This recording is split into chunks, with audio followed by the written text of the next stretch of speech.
শুক্রবার ইস্টবেঙ্গল ক্লাবের নবরূপে নির্মিত মিডিয়া সেন্টারের শুভ দ্বারোদ্ঘাটন করা হলো। দ্বারোদ্ঘাটন করলেন ক্লাব সভাপতি মুরারিলাল লোহিয়া, সহ সভাপতি কল্যাণ মজুমদার, সচিব রূপক সাহা, সহ সচিব ডক্টর শান্তিরঞ্জন দাশগুপ্ত, ফুটবল সচিব সৈকত গাঙ্গুলি, ক্রিকেট সচিব সঞ্জীব আচার্য, মাঠ সচিব রজত গুহ, কার্যকরী কমিটির সদস্য দেবব্রত সরকার ও আসিয়ান জয়ী টিমের খেলোয়াড়রা।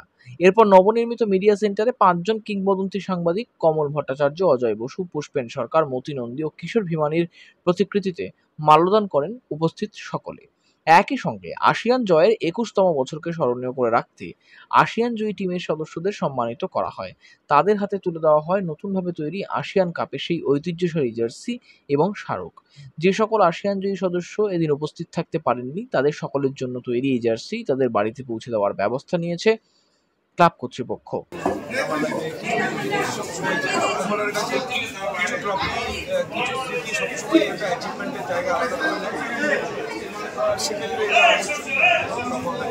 বারবার বলা হচ্ছিল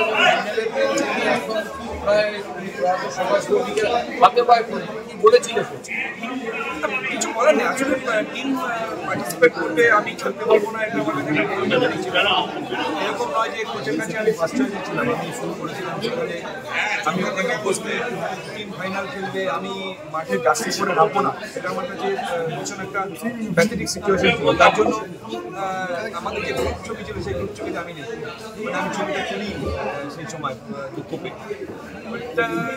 লাইফে ফুটবল প্লেয়ার হিসাবে যে অ্যাচিভমেন্টগুলো, তার মধ্যে অবশ্যই এটা আমাকে একটা সুখের দিন তো বটে।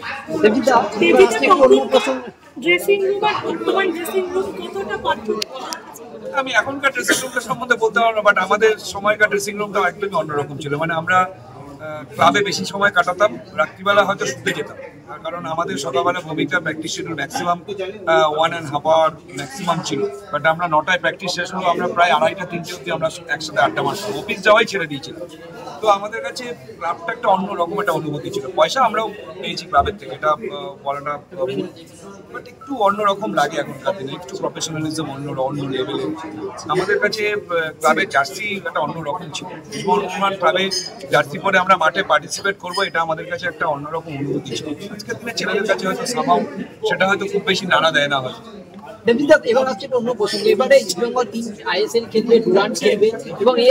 Bureau report, channel 10।